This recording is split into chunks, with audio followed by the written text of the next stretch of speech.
शब्द भेदी गुरु ही जीवात्मा को अपने असली देश सतलोक पहुंचा सकते हैं। नमस्कार, यूएफटी न्यूज 24 में आपके साथ मैं हूं सिमरन कौर। इस समय मनुष्य शरीर में मौजूद पूरे शब्द भेदी गुरु जो आयतों ब्रह्मावाणी वर्ड शब्द को सुनने का रास्ता बताते हैं, उन पहुंचे हुए संत फकीर बाबा उमाकांत जी महाराज ने गुरु पूर्णिमा के अवसर पर 7 जुलाई 2017 को जयपुर में सत्संग में बताया कि देश, समाज, मानव बुद्धि के व आध्यात्मिक विकास में संत महात्माओं का बहुत बड़ा योगदान रहा है। इन्होंने जीवों के ऊपर जो उपकार किया उसका बदला चुकाया नहीं जा सकता। महाराज जी ने 7 तरह के गुरुओं के बारे में बताया कि 7वां गुरु सत शब्द लखावा, जहां का जीव वहां पहुंचावा, यानी शब्द बताने वाले सदगुरु हमारी जीवात्मा को प्रभु के पास पहुंचा देते हैं। आज में संत महात्माओं का बहुत बड़ा योगदान रहा है। देश के विकास का हो, मानव के बुद्धि का विकास का हो, आध्यात्मिक विकास का हो, बहुत बड़ा योगदान संतों का रहा है। इसीलिए कहा गया कि संतों की महिमा अनंत, अनंत किया उपकार। उनकी महिमा का वर्णन नहीं किया जा सकता है और इन्होंने जो जीवों के लिए उपकार किया उसका बदला भी नहीं चुकाया जा सकता है।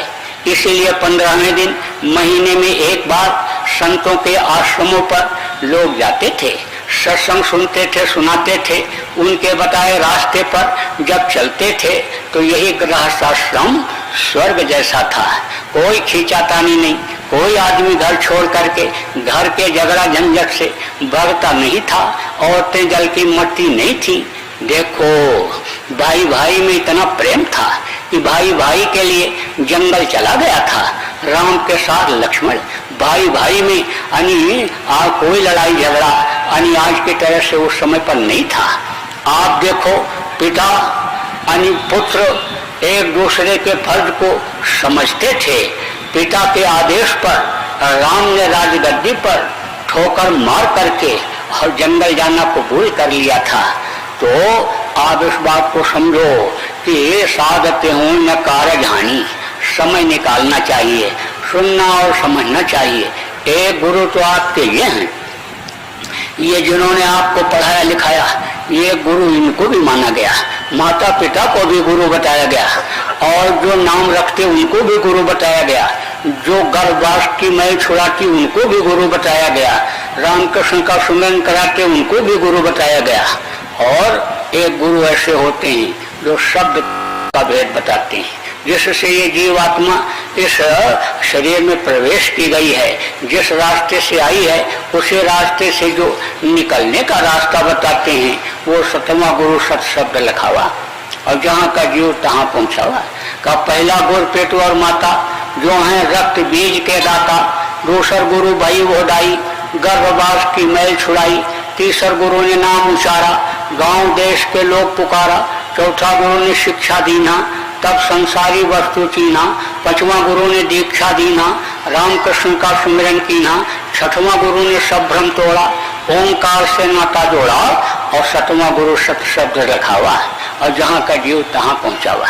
देखो, इस शरीर को चलाने वाली जो शक्ति है, जिसको जीवात्मा कहा गया, जिसके निकल जाने के बाद इस शरीर को लोग मिट्टी कहने लगते हैं। 2 घंटे भी घर में रखने नहीं देते, कहते ले जाओ जलाओ, नहीं तो मिट्टी खराब हो जाएगी। जिसके निकलने के बाद यह दुनिया की कमाई, दुनिया की दौलत, यह घर मकान, जिसके लिए आदमी दिन रात चलता रहता, दौड़ता रहता है, धर्म को भी छोड़ देता है, ईमान को भी बेच देता है, वो सारी चीजें यहीं जब छूट जाती हैं तो इसको मिट्टी कहने लगते हैं। ये मिट्टी है, ले जाओ इसको जलाओ, नहीं तो सुरंग गलन बदबू पैदा हो जाएगी। तो वो क्या चीज ऐसी निकलती है? दुनिया का कोई भी वैज्ञानिक, कोई भी पंडित, मुल्ला पुजारी, कोई भी जोशी इस बात का पता नहीं लगा पाया कि कौन सी ऐसी चीज निकलती है। तो वह है जीवात्मा, इन्हीं दोनों आंखों के बीच में बैठी हुई। उसका प्रकाश यहाँ हृदय चक्र पर पड़ता है, यहाँ से वापस होकर के नाभि चक्र, फिर इंद्रिय चक्र, फिर गुदा चक्र, पाखाने का मुकाम, और ये चक्र चलते रहते हैं। इंगला, पिंगला, सुषुम्ना, ये 3 नाड़ियाँ शरीर को चलाती हैं। ये चलाने का इसका सिस्टम है। अभी सत्संग होगा, कल भी होगा, दोनों समय परसों भी सुबह होगा। आप अगर समय निकालोगे तो शरीर की रचना कैसे हुई और कैसे ये जीवात्मा इसमें डाली गई और कैसे इसको निकाल करके उस मालिक के पास पहुंचाते हैं, यानी उस समुद्र में विलीन करते हैं जिसकी यह बूंद है, जिसकी यह अंश है। जन्म मरण से कैसे इसको छुटकारा होता है, जन्म यानी वो जन्मते वक्त और मरते वक्त जो तकलीफ होती है यानी उससे कैसे बचा जा सकता है, ये तो सब आपको यानी कल और परसों में सुनने को मिलेगा। समय आपके पास रहेगा, नहीं भी समय रहेगा निकाल लोगे, कोई काम आपका बिगड़ेगा नहीं, तो आपको बहुत सारी चीजें मिल जाएंगी। अब आप इस बात को समझो, इन्हीं दोनों आंखों के बीच में यहाँ पर वो जीवात्मा बैठी हुई, शब्द से ही कहा न ढाई आखर प्रेम से पढ़े सो पंडित हो, पोथी पढ़ पर जब नुआ पंडित भयानक हो, तो ढाई ढाई अक्षर शादा बा शब्द, शब्द से ही ये सब कुछ बना है। शब्द का खिंचाव जब हो जाता है तो आप समझ लो दुनिया संसार में कुछ नहीं बचता।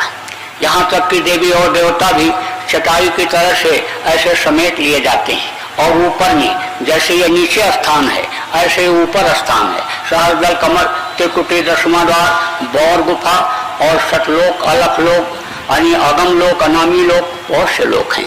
जैसे ये अमृत लोक है ऐसे ऊपर भी बहुत से लोक हैं।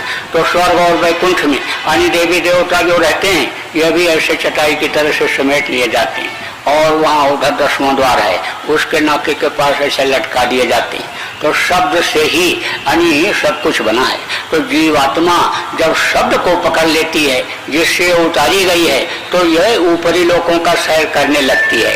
इसी मनुष्य शरीर में देवी देवताओं का दर्शन होता है, इसी में स्वर्ग वैकुंठ का आनंद मिलता है, इसी में अनहद वेदवाणी जो आकाशवाणी 24 घंटे हो रही वो सुनाई पड़ती है। अब यह है कि जब रास्ता कोई बताने वाला मिल जाए, उस रास्ते पर चलाने वाला मिल जाए, संभाल करने वाला मिल जाए, आराम से बता करके समझा करके चला करके वहां तक पहुंचाने वाला मिल जाए, यानी सतमा गुरु, शब्द भेदी गुरु, तो ये चीज संभव हो जाती है। तो असला निशाना तो यही है मनुष्य शरीर पाने का कि इस जीवात्मा को अपने मालिक के पास पहुंचा दिया जाए, नरक 84 से छुटकारा ले लिया जाए।